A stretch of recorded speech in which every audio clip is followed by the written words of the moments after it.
Doctor ortho Ayurvedic oil and capsule, अब दर्द भी घुटने टेकेगा। यूपी विधानसभा का मानसून सत्र आज से शुरू। मानसून सत्र से पहले सीएम योगी ने सपा और कांग्रेस पर साधा निशाना। कहा, सपा कांग्रेस के समय में किसानों के हितों पर कुठाराघात हुआ था। वहीं सीएम योगी ने राम मंदिर चढ़ावा चोरी मामले में सपा को आड़े हाथों लेते हुए कहा कि राम भक्तों पर गोलियां चलवाने और राम मंदिर निर्माण में बाधा पहुंचाने वालों को राम मंदिर मुद्दे पर बोलने का हक नहीं। सीएम योगी ने किया जनता दर्शन। प्रदेश के कई जनपदों से आए लोगों की सुनी समस्याएं। सीएम योगी ने कहा, जन समस्याओं के निस्तारण और अपराधियों पर कार्रवाई में शिथिलता बर्दाश्त नहीं। जिन जिलों में ज्यादा शिकायत, वहां के पुलिस कप्तान की जवाबदेही तय की जाए।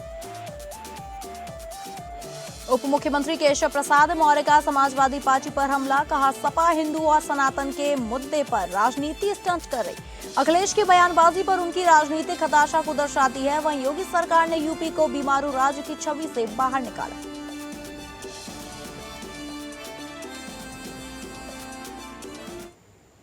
नमस्कार, मैं हूं डॉक्टर प्रसून। बिना तोप, बिना तलवार, बिना किसी पारंपरिक सेना के किसी देश को अंदर से खोखला कैसे किया जाता है, इसका जीता जागता उदाहरण आज दुनिया के मंच पर दिखने लगा है। स्पेन में जिस तरह रैंको क्विस्टा और उसके बाद के इतिहास में बिना किसी बड़ी सैन्य जंग के सांस्कृतिक और डेमोग्राफिक वर्चस्व की लड़ाइयाँ लड़ी गईं, वही खतरा भारत के सिर पर आज मंडरा रहा है। भारत में बांग्लादेशी और रोहिंग्या घुसपैठियों की बढ़ती तादाद किसी सीधे सैन्य हमले से कम खतरनाक नहीं है। यह एक ऐसा युद्ध है जहां हथियार नहीं चलते, लेकिन जमीन, रोजगार, संसाधन और अंततः सत्ता की चाबी धीरे धीरे खिसक जाती है। आपको बता दें कि आज की तारीख में घुसपैठ, अवैध प्रवासन और जनसांख्यिकी बदलाव कुछ गरीब लोगों का सीमा पार करने वाला मसला नहीं रह गया है, बल्कि यह एक सोची समझी साइलेंट वेपन की तरह काम करता है। इतिहास की सबसे बड़ी त्रासदी युद्ध हारना नहीं, बल्कि बिना लड़े अपनी ही जमीन पर पराया हो जाना है। आज जब 8वीं सदी में स्पेन पर उम्मयद खिलाफत का कब्जा हुआ, तब वहां किसी महायुद्ध के नगाड़े नहीं बजे, बल्कि धीमी डेमोग्राफिक चेंज, घुसपैठ, सीमा पार से घुसपैठ और धीरे धीरे सत्ता के केंद्रों पर काबिज होने की रणनीति काम कर रही थी। नतीजा यह रहा कि कुछ ही दशकों में स्पेन अपनी पहचान, संस्कृति और संप्रभुता गंवाकर 8 शताब्दियों तक अलग के लिए अल अंदलूस बन गया। आज 21वीं सदी का भारत उसी मुहाने पर खड़ा दिख रहा है। बिना कोई गोला बारूद दागे, बिना किसी घोषित युद्ध के डेमोग्राफिक इन्वेजन का एक ऐसा साइलेंट वॉरफेयर जारी है जो भारत को भीतर से खोखला कर रहा है। अवैध बांग्लादेशी और रोहिंग्या घुसपैठी अब केवल सीमावर्ती इलाकों के मुद्दा नहीं रहे, वे देश के अंदरूनी शहरों, अर्थव्यवस्था और यहाँ तक कि चुनावी लोकतंत्र के लिए एक दीमक बन चुके हैं। यह कोई एक काल्पनिक खौफ या हवाई जुमला नहीं, बल्कि जमीनी तथ्य इसकी गवाही देते हैं। असम के 34 में से 9 जिले अब मुस्लिम बहुल हो चुके हैं। इनमें से कई जिलों में बदलाव महज 2 से 3 दशकों के भीतर हुआ। यही हाल भारत के पश्चिम बंगाल, असम, बिहार के सीमांचल में जनसांख्यिकी संतुलन पूरी तरह से बिगड़ चुका है। दिल्ली, मुंबई, बेंगलुरु से लेकर उत्तर प्रदेश के छोटे छोटे कस्बों तक राशन कार्ड, आधार कार्ड, वोटर आईडी कार्ड रातों रात बनकर तैयार हो जाते हैं। घुसपैठिया सीमा पार करता है और कुछ ही महीनों में भारत का वैध नागरिक बनकर वोट बैंक की राजनीति का सबसे पसंदीदा हथियार बन जाता है। रोहिंग्याओं को शरणार्थी के नाम पर मानवीय हमदर्दी का झुंझुना थमाकर देश की सुरक्षा एजेंसियों, आईबी और रॉ की चेतावनियों को दरकिनार करना देश को अब भारी पड़ रहा है।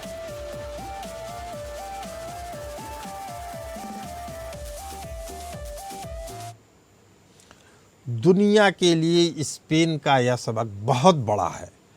अगर आपने अपनी सीमाओं में घुसपैठियों को घुसाया और अगर उनकी जनसंख्या आपकी मूल जनसंख्या से ज़्यादा हो रही है, तो ये मान के चलिए कि आपकी जो मूल संस्कृति है, मूल सभ्यता है, उसमें बिखराव आना तय है और कुछ दिन बाद आप गुलामों की ज़िंदगी जिएंगे, जिसके लिए एक गजब की तैयारी होती है जिसमें तमाम खाड़ी मुस्लिम देशों का पैसा लगता है।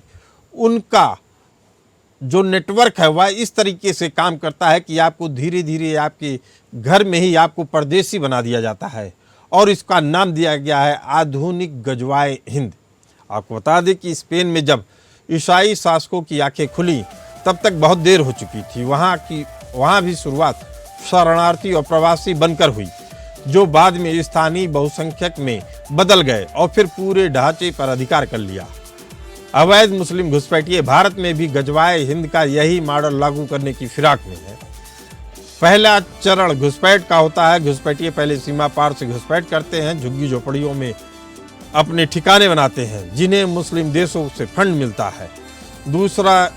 दूसरे चरण में वोट बैंक और सत्ता के भूखे नेताओं की मदद से मूल निवासी का दस्तावेज बनवाया जाता है और धीरे धीरे डेमोग्राफी में बदलाव आ जाता है। तीसरा चरण सबसे खतरनाक होता है जब वही घुसपैठिए आपके ऊपर दबाव बनाते हैं, स्थानीय और राष्ट्रीय राजनीति पर प्रभुत्व जमाते हैं, बाजार और संसाधनों पर अपना नियंत्रण स्थापित करने की कोशिश करते हैं।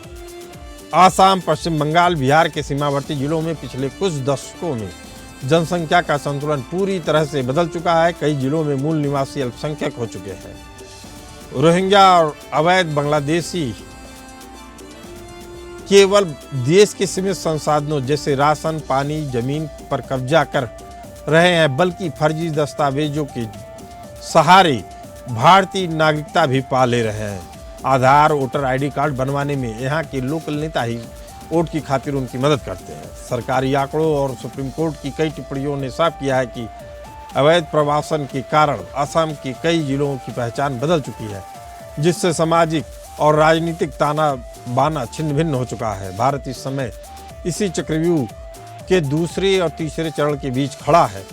दिल्ली की कालिंदी कुंज से लेकर जम्मू, हैदराबाद और बंगाल के सुदूर गांवों तक रोहिंग्या और बांग्लादेशी प्रवासियों की बस्तियां इसकी प्रत्यक्ष उदाहरण है। सामान्य हालात में जब बंदूकें चलती हैं तो सेना जवाब देती है, लेकिन जब जनसंख्या का हथियार चलाया जाता है तो देश का कानून और धर्मनिरपेक्षता का चोला पहने बुद्धिजीवी उस खतरे से बचाव करने के लिए ढाल बनकर खड़े हो जाते हैं।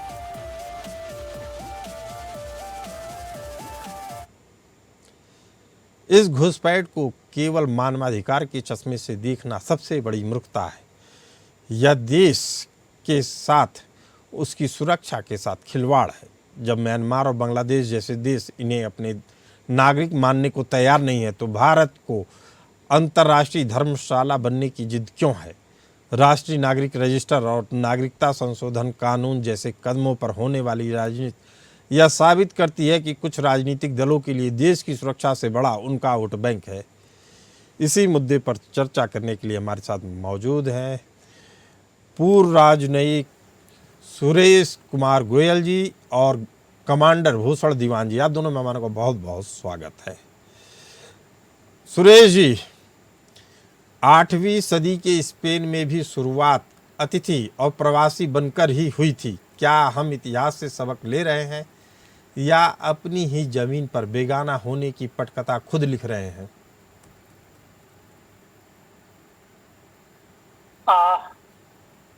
आपका प्रश्न इतना कठिन है। कठिन इसलिए नहीं है कि इंफॉर्मेशन नहीं मिलेगी या हिस्ट्री नहीं है। कठिन इसलिए है कि इसके पीछे जितने सारे सोशियोलॉजिकल फैक्टर्स हैं, जितनी हमारी अपनी एक हिस्ट्री है, एक तारीख है, जिसके मुताबिक कितने लोग भारत में आए, कितने पुश्तें आई हैं, कितनी नस्लें आई हैं, कहाँ कहाँ क्रॉस हुआ है, तो उसमें जो भारत के अभी सिटीजन है, जैसे मैं भी हूँ, अगर कोई भी हो, and I am quite sure कि डॉक्टर भूषण दीवान जो बैठे वो भी हैं, कि अगर उनका जेनेटिक टेस्ट किया जाता है तो कम से कम 30-40% ऐसा पाया जाता है कि वो उनमें जीन्स बाहर के आए हुए हैं।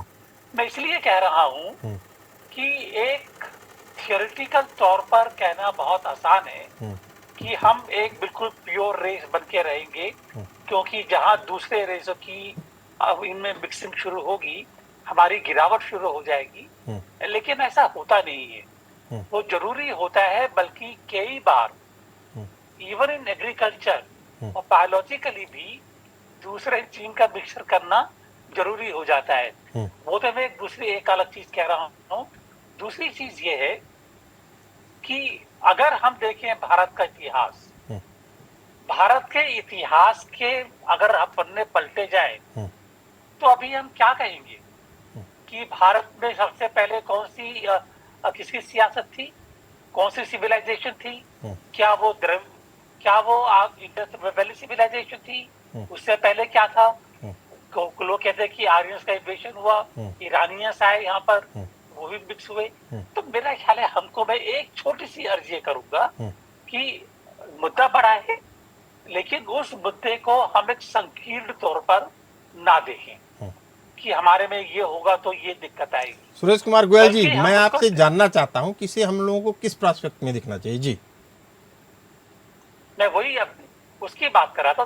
तो संकीर्णता छोड़ करके हमें देखना ये होगा कि ये जो चीजें होती हैं, ये ज्यादातर कोई भी शासक हो या कोई भी सरकार हो, उसके हाथ के बाहर की बातें होती है। ये आपको याद होगा तमिलनाडु में, जब श्रीलंका में 2 साल पहले ही जब ये दंगे फसाद हुए थे, तो काफी सारे श्रीलंका नागरिक तमिल भी वो भारत में भाग के आए थे। तो हमें 2-3 चीजें हैं। एक तो अपनी सोशियोलॉजिकल मूवमेंट को देखना होगा कि कहाँ पर किस तरह से रुकाव करना है या कहाँ पर जरूरत है या नहीं है।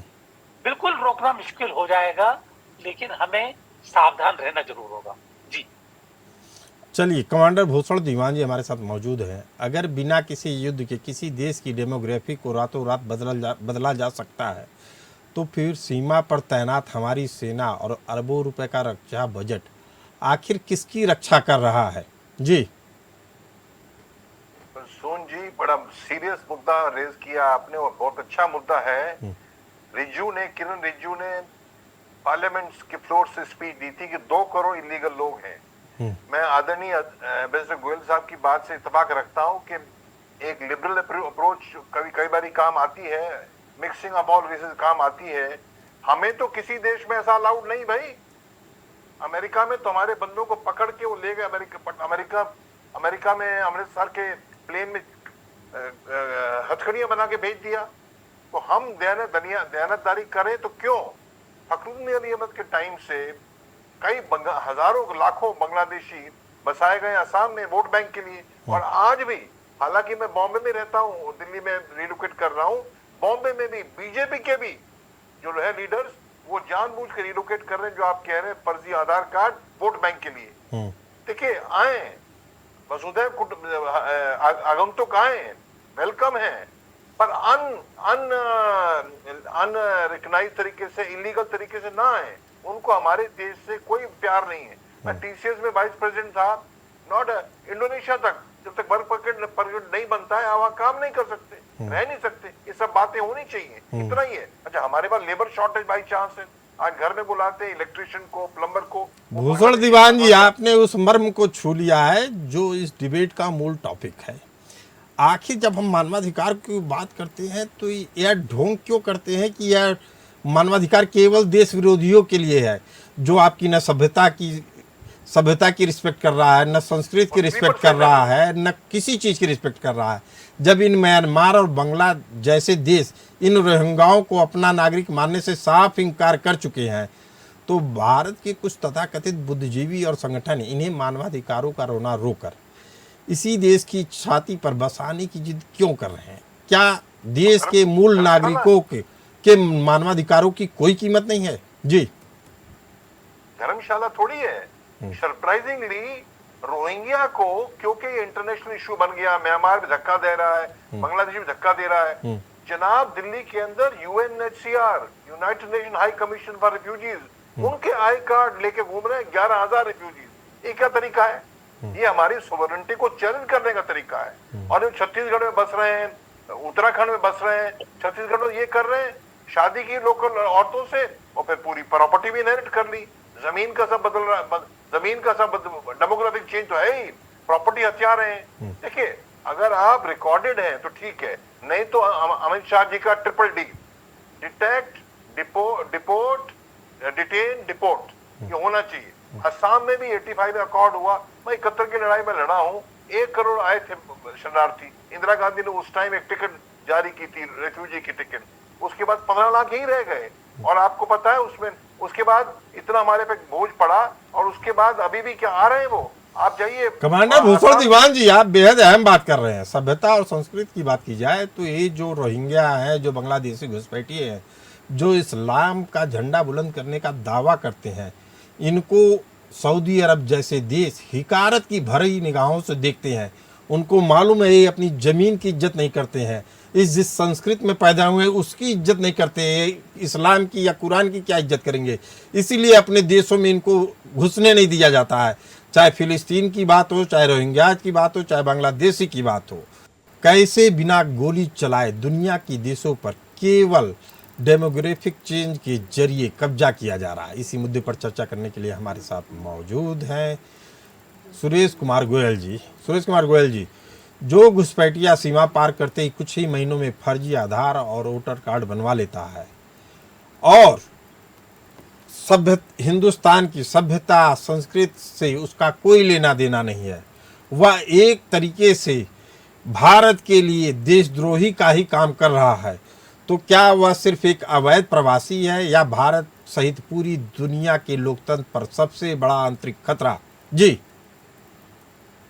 देखिए, अगर दो चीजें आपने इसमें कही हैं। पहली बात तो ये है कि जो यहाँ पर बाहर के लोग आए हैं और जो भारत के सिटीजन नहीं है, भारत के नागरिक नहीं है, उनको भारत में रहने का अधिकार किस सीमा तक लिमिटेड रहेगा, उसके लिए पूरा कॉन्स्टिट्यूशन है, इंडिया के लॉज हैं, और इस मामले में जो भी लॉज हैं, जो भी नियम है, उसके कानून है, उसके मुताबिक अगर उसको वो इलीगल तौर पर भारत में रह रहा है और भारत का नागरिक नहीं है, तो जाहिर सी बात है कि उसको भारत से बाहर भेज देना चाहिए। जो अमित शाह जी ने कहा डिटेन वगैरह वगैरह, वो उसी का हिस्सा ही है। लेकिन सवाल पैदा यहाँ पर ये होता है कि आप भारत के नागरिक को तो पहचान नहीं पाते हैं। SIR में से उसका नाम कट जाता है क्योंकि वो अपने रेवेन्यू रिकॉर्ड में से जिक्र नहीं कर पाता कि जमीन कहाँ नहीं थी, उसके पास एक बर्थ सर्टिफिकेट नहीं होता है। तो जो अगर आपके पास कोई ऐसा डॉक्यूमेंटेशन नहीं है कि आप प्रूव कर पाए कि आप भारत के नागरिक हैं या नहीं है, करिए, आप डॉक्यूमेंटेशन कीजिए, सर्टिफिकेट बनाइए, और जो भारत का नागरिक नहीं है उसको बाहर भेजिए। लेकिन इसके साथ ही साथ इस चीज का ध्यान रखिए कि अगर भारत का नागरिक नहीं है तो आप उसको कहाँ भेजेंगे? जिस देश में भेजेंगे वो देश उसको स्वीकार करना चाहिए उसको। लेकिन अगर मान लीजिए वो बांग्लादेश का है, हम समझते हैं, लेकिन बांग्लादेश कहता है कि नहीं हमारा नागरिक नहीं है, तो क्या करेंगे आप? अमेरिका तो नहीं है ना कि आप उसको बिठा करके अमृतसर भेज देंगे, पहली बात। दूसरी बात, माइग्रेशन बड़ा सीरियस इशू है। माइग्रेशन ये खाली मानव अधिकार की बात नहीं है, माइग्रेशन सर्वाइवल का इशू है। जिसको अपने देश में खाने के लिए रोटी नहीं मिल रही है, वो कुछ भी कर लीजिए, आप रोक लीजिए, जाएगा। अमृतसर से लोग क्यों जाते हैं US से? क्योंकि जॉब मिल जाए वहां पर। लोग खाड़ी के देशों में क्यों जाते हैं? नौकरी के लिए, खाने के लिए। तो देखिए, थोड़ा इसके बारे में जो भी नियम है, सुरेश कुमार गोयल जी, एक बात समझना सही, एक बात ये समझना होगा कि हमारे जब देश के नागरिक किसी दूसरे देश में जाते हैं तो वहाँ के कानून का पालन करते हैं, वहाँ की जो लोकल रिचुअल्स हैं, जो कल्चर है, उसकी रिस्पेक्ट करते हैं, इसीलिए हिंदुस्तान के लोगों का सम्मान होता है। लेकिन जैसा आपने स्पेन में देखा, जैसा भारत में देख रहे हैं, जैसा रोहिंग्याओं का हाल है, जैसा हम तो यहाँ तक जा रहे हैं कि गाजा में भी फिलिस्तीनियों को कोई देश, अपने मुस्लिम देशी जो फंड करते थे उनको अपने देश में लेने को नहीं तैयार है। कारण क्या है कि ये लोग किसी भी देश की सभ्यता संस्कृति से इनका कोई लेना देना नहीं है, ये केवल दंगा करते हैं, हथियार चलाते हैं, वहाँ के लोकल प्रशासन को ठप कर देते हैं। ऐसे लोगों को आप कह रहे हैं नियम कानून है, आप ठीक है, आपकी पेट नहीं भर रहा है, खाना मिल रहा है, लेकिन ऐसा नहीं है कि आप हमारे घर पे आग लगा दीजिए, जैसा कि इस समय स्पेन झेल रहा है। जी देखिए, आपने कहा कि भारतीय लोग जहां भी जाते हैं नियमों का कायदे कानून पालन करते हैं। मैं काफी देशों में रह चुका हूं, तो मैं आपकी इस बात से ज्यादातर सहमत नहीं हूं। अमेरिका में मैंने देखा है काफी लोग जो जाते हैं वहां पर अपना इंडियन पासपोर्ट बेच करके दूसरे लोगों को या खो करके बिना पासपोर्ट के बिना डॉक्यूमेंटेशन के वहां पर रहते हैं। जिनको भेजा यूएसए ने बाहर, वो क्यों भेजा है? कि वो वहां के नियमों का कायदे कानून का पालन नहीं कर रहे थे। तो ये बात नहीं है। देखिए, मैं साफ साफ कहता हूं यहाँ पर, अगर भारत के नियमों का पालन नहीं हो रहा है, भारत के कानून तोड़े जा रहे हैं, भेजिए उनको बाहर। आप जो यहाँ पर कानून के तहत रह रहा है, आप उनको बाहर नहीं भेज सकते हैं। कानून और के जो तहत कानून रहने के वालों को तो बाहर करने की बात ही नहीं हो रही, घुसपैठियों की बात हो रही है सर जी। और जो काम मैंने इसलिए नहीं कर सकते हैं आप, और जो कानून के तहत नहीं भी है, इलीगल है, उसको भी भेजने में दिक्कतें हैं। तो मैं ये कह रहा हूँ कि हमको एक तो 2-3 चीजें करनी होगी कि अपने बॉर्डर्स पर अपनी निगरानी का अचूक रखनी होगी, ताकि बॉर्डर से कोई भी इलीगली क्रॉस नहीं कर पाए। लेकिन मैं आपको एग्जांपल देता हूँ, वो बुरा मत मानिएगा, क्योंकि यहाँ पर हमारे ये डिफेंस के भी हैं। ज्यादातर बांग्लादेश बॉर्डर पर जो इलीगल माइग्रेंट्स आते हैं, वो अपने आप नहीं आ जाते। उनके पीछे किसी न किसी का हाथ होता है, और जिनका हाथ होता है वो हैं जो वहां पर बॉर्डर पर हैं, जो देख रहे हैं। स्मगलिंग जो होती है वो उनकी बिना जाने बुझे नहीं होती है। सुरेश जी, मैं मान लिया भ्रष्टाचार इसका एक बड़ा कारण है, लेकिन जी, आपका व्यवहार भी, अगर आप शरणार्थी के तौर पे आ रहे हैं तो किसी भी देश की सभ्यता और संस्कृति का सम्मान करना आपकी पहली बिल्कुल। प्राथमिकता होनी चाहिए, जो कि यहाँ नहीं हो रहा है। आपके देश को नष्ट किया जा रहा है।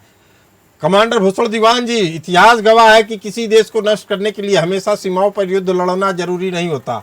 बिना हथियार चलाए सिर्फ आबादी बढ़ाकर अपनी संस्कृति, त्योहारों की जमीन, लोकतांत्रिक व्यवस्था पर कब्जा करने की इस साइलेंट डेमोग्राफिक वॉर को पहचानने में भारत की सुरक्षा एजेंसियां और कानून व्यवस्था इतनी लाचार क्यों दिख रही है, जैसा कि सूरज गोयल जी ने भी कहा? जी, ये बड़ी अफसोस की बात है डॉक्टर साहब। आप परसों ट्रंप ने स्टेटमेंट दिया है कि मुस्लिम रिफ्यूजीज जाते हैं मैक्सिमम 90% हर कंट्री में, अपनी 54 मुस्लिम कंट्री में नहीं जाते, दूसरी जगह जाते हैं। अब्राहमिक रिलीजन क्रिश्चियनिटी और इस्लाम में ये लिखा है, अगर आप अच्छे रिलीजियस पर्सन हैं, कन्वर्ट करिए। अरे कन्वर्ट करिए, क्रिश्चियंस को भी और मुसलमानों को भी ये संदेश आदेश है, ये काम करने आते हैं। और सेकेंडली तबलीगी जमात इंडिया में, सऊदी नहीं अलाउ करता तबलीगी जमात को जनाब। फलस्तीनियों को आपने सही बोला, वो खड़ा नहीं करते सऊदी में अपने आप को। हम ही सब दुनिया के दानी जानी रह गए हैं, और ये आके जाने गानी रहे। आप रिकॉर्ड में आइए और परमिट लेके आइए, हवा में नहीं आइए। जो ले रहे हैं बीएसएफ के वहां पे, मैं इनवाइटेड था as chief guest for a conference BIMSTEC on Dhaka में। मैंने कहा नहीं, मैं जाऊंगा बाय रोड। मैं यहाँ बॉम्बे से त्रिपुरा बाई फ्लाइट जाके मैं रोड से गया। मैं बीएसएफ के बंदे देखना चाहता था, जो लेते हैं, करते हैं, हेरा फेरी होती है। और यहाँ फेरी वो नहीं करते, खाली आधार कार्ड बन जाता है, राशन कार्ड बन जाता है, पूरा तंत्र बना हुआ है, पॉलिटिकल सिस्टम बना हुआ है। तो पहले तो उनको पकड़ो, पर बाद में इनको पकड़ो, इलीगल इमिग्रेंट्स है। मैं भारत रक्षा मंच का 3 साल तक राष्ट्रकारी का अध्यक्ष रहा हूँ, अभी मैं राष्ट्रीय उपाध्यक्ष हूँ। यही हमारा काम है। 71 में हमने काम 10 साल पहले 14 साल पहले काम किया था, एक आरएसएस के प्रचारक ने शुरू किया था। तो ये इलीगल इमिग्रेंट तो एक दीमक है भाई। सुरेश गोयल जी, जो कमांडर भूषण दीवान जी कह रहे हैं वही मर्म है, वही विषय है, वही मुद्दा है। शरणार्थी केवल शरणार्थी नहीं है, ये देश के खिलाफ षड्यंत्रकारी हैं। दीमक जब लकड़ी को खाती है तो कोई आवाज नहीं होती है, लेकिन जब छत गिरती है तो संभलने का मौका तक नहीं मिलता। फैसला भारत को करना है कि उसे अपनी संप्रभुता बचानी है या चुपचाप अपनी ही जमीन पर बेगाना होना है।